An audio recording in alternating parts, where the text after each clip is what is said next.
kids of the kingdom, welcome back. I'm so glad you could join me today because you belong here. So we're going to do things a little bit differently today, and we're going to start off with a craft, and I'm really excited to show it to you. We're going to be making some simple but beautiful, colorful hearts. And all you need are a heart stencil, a marker for tracing, some glue, and some colorful paper. Now, I like to keep my colorful paper in my very special folder. That way it'll be protected and nothing will happen to it. So let's get started. First, you take your paper. Oh my gosh! Somebody took my colorful paper and ripped it into a million pieces. Who would do something so mean? I bet it was my sister. This looks exactly like something she would do. And you know what? I'm going to get her back. You see, she has this red mug that she loves to drink her morning coffee from. Well, I'm going to get it and I'm going to break it. Because if I can't have my paper, she can't have her coffee. Anyway, today's lesson is all about forgiveness. Have you ever been treated badly by somebody? Maybe your little brother broke your favorite toy, or maybe your mom yelled at you, or maybe you told your best friend a super top secret and told her not to tell anybody, but she blabbed anyway. When people do us wrong, we feel hurt and angry, and we want them to feel the same way, so we might try to come up with a perfect plan to get them back. But God doesn't want us to do that. Sometimes, even if we decide not to seek revenge on somebody who wrongs us, we might stop speaking to them or find little ways to be petty towards them.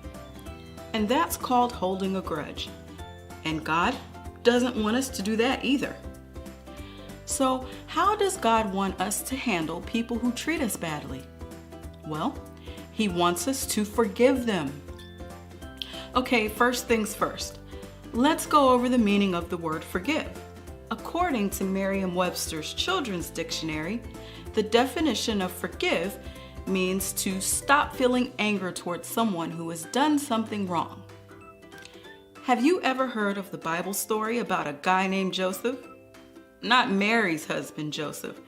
This Joseph was a teenager whose story can be found in the Old Testament.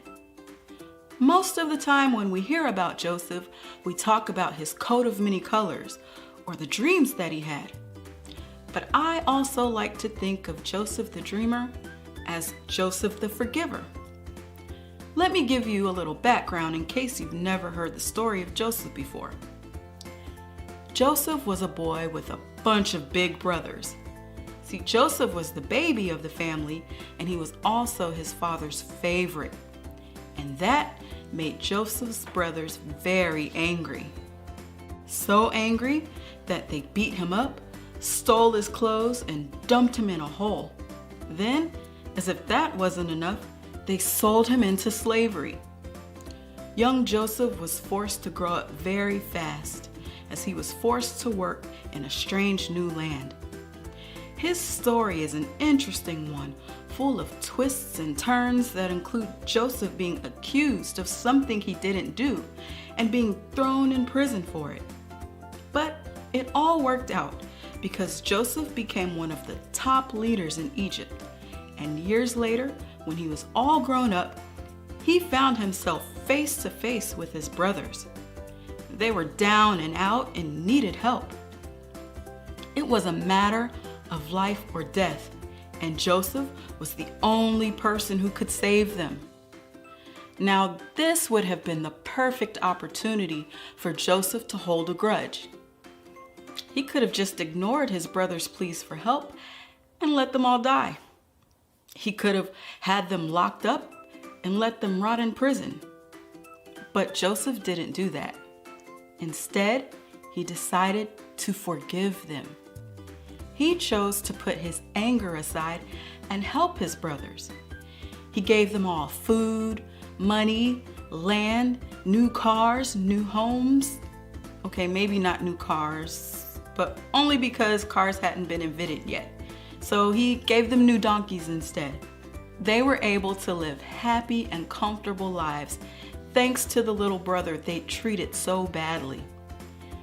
That's usually when we stop talking about Joseph, but Genesis chapter 50, verses 15 through 21 tell us that Joseph was really serious about this forgiveness thing. So fast forward several years.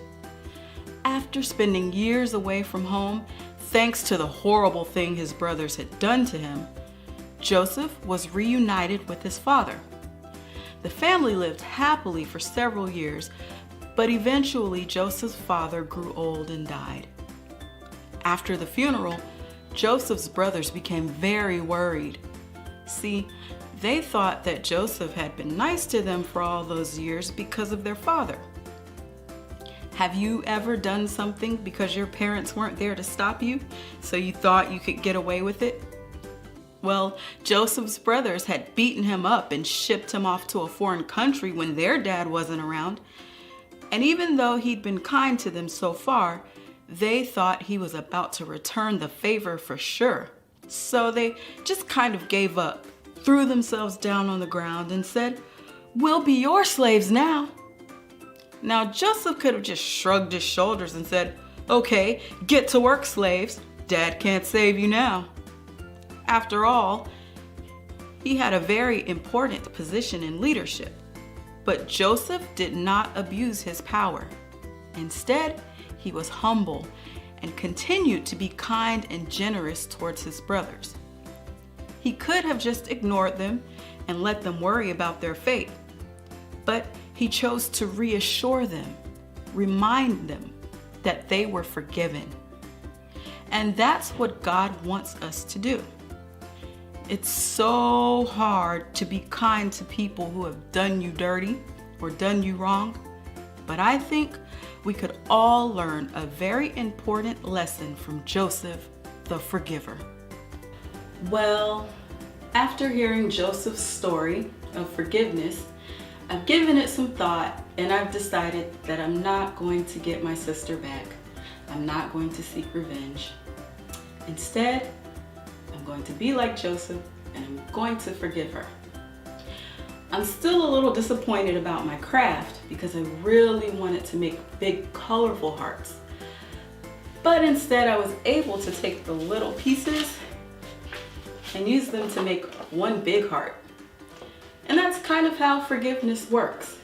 See, when somebody hurts us or they do something wrong to us, it can hurt our feelings and make us feel angry. It might even make us feel like our heart is broken, torn into a million little pieces like this paper.